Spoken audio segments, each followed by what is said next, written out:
E aí, tudo bem com você? Vamos lá, vamos falar sobre mais um capítulo desta novela que é Jair Bolsonaro no Brasil, né? É uma novela, esse camarada. Começou com tudo, depois de 28 anos como deputado, de baixo clero da Câmara dos Deputados, ninguém dava bola para aquele cara, falastrão, ignorante, em vários sentidos da palavra. Apoiava a tortura, votou contra todos os direitos trabalhistas das empregadas domésticas. Ele fala isso com orgulho. Homofóbico, segundo ele, também com orgulho. Racista ele não reconhece, mas há esse manto sobre ele de racista também. Bom, então vamos falar um pouco hoje sobre a vida, como é que está hoje a vida de Bolsonaro. Condenado a 27 anos e 3 meses de prisão, começando em regime fechado. Hoje ele se encontra ainda em prisão domiciliar. Mas há quem diga que no presídio da Papuda temos um lugar especial reservado para ele. Será que é verdade mesmo? Então, o que a gente pode ver agora é que Bolsonaro já se encontra por trás das grades. Porém, estas grades aí ainda são as grades da casa dele, condomínio de luxo em Brasília, onde ele é prisioneiro e hóspede, né? Ou morador ao mesmo tempo. Hóspede? Não sei. Mas vamos lá, Bolsonaro ele se encontra preso, como você bem conhece, de forma preventiva, onde na sua casa. E alguns especialistas já dizem que Bolsonaro deve ser preso ainda este ano, 2025, e não há mais meios para recorrer. E por que estão falando isso, pessoal? Por isso aqui, vou trazer essa parte aqui para a gente ver, uma reportagem do jornal O Globo, em que essa reportagem é de Daniel Gulino. Trama golpista após derrota no Supremo Tribunal Federal, defesa de Bolsonaro deve recorrer novamente. Veja os próximos passos. Na verdade, esse novo recurso, por quê? Primeiro, porque o Supremo Tribunal Federal rejeitou embargos por unanimidade ontem, sexta-feira. Os advogados vão apelar ao último recurso para prolongar a tramitação. Significa o quê, pessoal? A defesa teria direito a um recurso, que já fez, os embargos de declaração. Este recurso foi rejeitado de forma unânime. 4 ministros votaram para rejeitar o recurso. E aí o que acontece? Teoricamente, o processo estaria transitado e julgado. Só que a defesa vai tentar prolongar o máximo que puder essa tramitação para evitar a prisão hoje, agorinha do Bolsonaro. Próximos passos aqui, pessoal. Até o dia 14 agora de novembro, o julgamento segue no plenário virtual, até a próxima sexta-feira. Até lá, mesmo com os votos já proferidos, algum ministro pode mudar posicionamento ou pedir vista ou destaque, o que não deve acontecer. Dia 17 de novembro, ao fim do prazo, há a proclamação do resultado. Em julgamentos encerrados às sextas, a proclamação costuma ser feita na segunda-feira seguinte. Após o dia 17,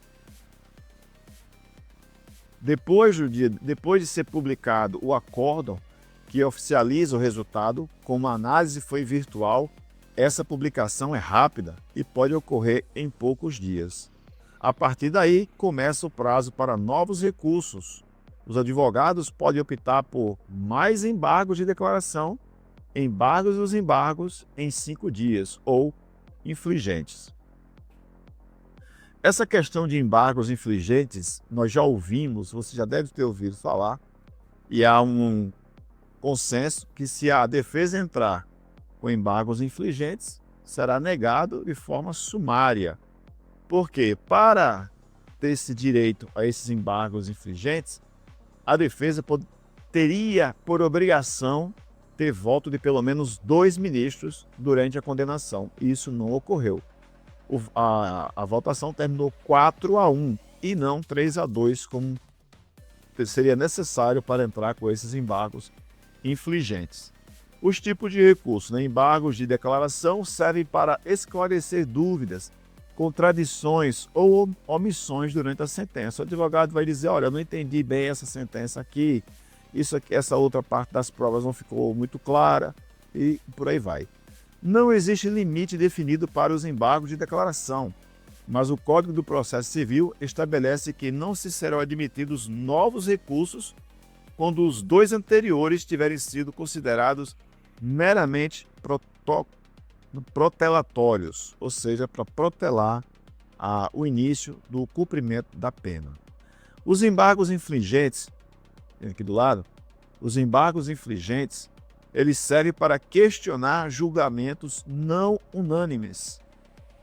O entendimento atual é que esse tipo de recurso só pode ser apresentado quando houver 2 votos divergentes nas turmas. O que a gente já falou aqui não foi o caso, né, pessoal? Além de Jair Bolsonaro, a gente lembra a você quais os outros condenados no julgamento da trama golpista. Por exemplo, o Anderson Torres, ex-ministro de Bolsonaro. O general Walter Braga Neto, ex-ministro, que deverá perder a patente. Almir Garnier, também ex-comandante da Marinha. Augusto Heleno, ex-ministro do Bolsonaro. Alexandre Ramagem, deputado federal e ex-ministro da ABIN, se não me engano. Paulo Sérgio Nogueira, ex-ministro também de Bolsonaro. E Mauro Cid, ex-ajudante de ordens. O Mauro Cid saiu, pessoal, praticamente pela porta da frente, né? Todos os outros ficaram presos e Mauro Cid, que foi o delator, mostrou a delação, mostrou como chegar às provas e, por conta disso, ele pegou apenas 2 anos de prisão em regime, seria em regime fechado, mas ele já pagou essa pena, então ele está em liberdade e tirou a tornozeleira, recebeu os bens que estavam bloqueados, recebeu de volta e praticamente, e pelo que eu entendi, ele pode inclusive manter a patente no Exército, mas ele já pediu baixa, né? Ele agora vai ser, como é que é? A mulher dele vai ser viúvo de marido vivo. É o que você vê nas Forças Armadas do Brasil. Eita Brasilzão!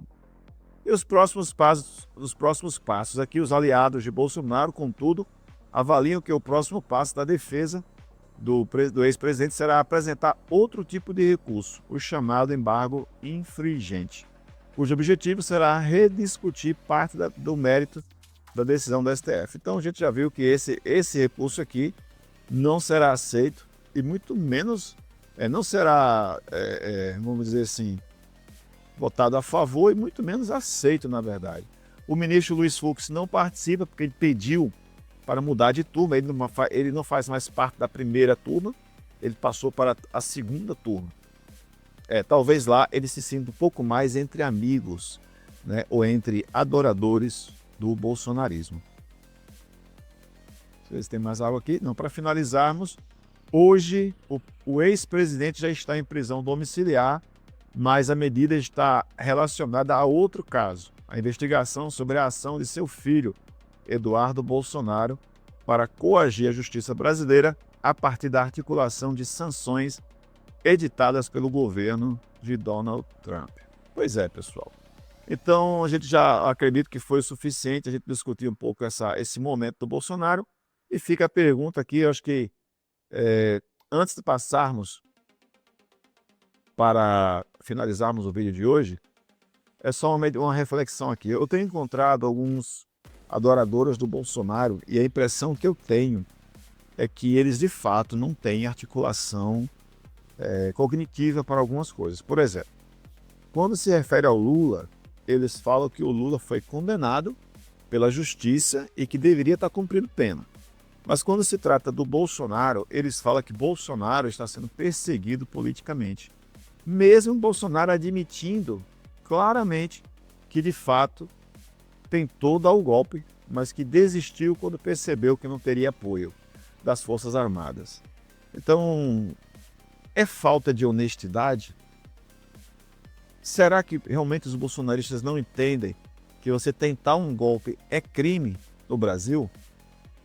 Porque o que explicar? É uma pergunta que eu faço para vocês. Como explicar a mente de um adorador do Bolsonaro que diz que ele está sendo preso injustamente? Se tentar um golpe é crime, e se o que eles fizeram o tempo todo foi instigar Bolsonaro a tentar o golpe.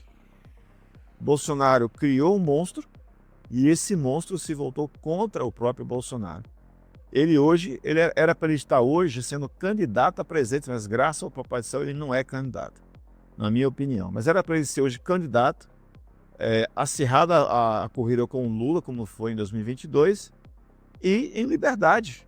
Tá? Infelizmente, porque na verdade ele está sendo julgado agora pela gestão durante a pandemia. Mas, de um jeito ou de outro, ele está pagando, sendo responsabilizado pelos seus atos. Pessoal, vou ficando por aqui desejando a você que você tenha tranquilidade e paz para resolver os seus problemas, que você possa aproveitar as dificuldades, os obstáculos para se fortalecer e sobrepujá-los. Bolsonaro é muito fraco, nunca foi um líder realmente de um povo. Você ser um líder, quando você está com a caneta na mão, é muito fácil, pessoal. Não precisa ser ninguém para ter uma liderança dessa. Agora, quando você está preso, quando você está de joelhos, aí é que nasce realmente o homem de coragem. E nós temos visto que coragem não é muito a praia dos bolsonarianos. Todos eles, quando são responsabilizados, choram, fogem e pedem anistia. Um abraço, ficamos por aqui. Até o próximo vídeo. Tchau, tchau.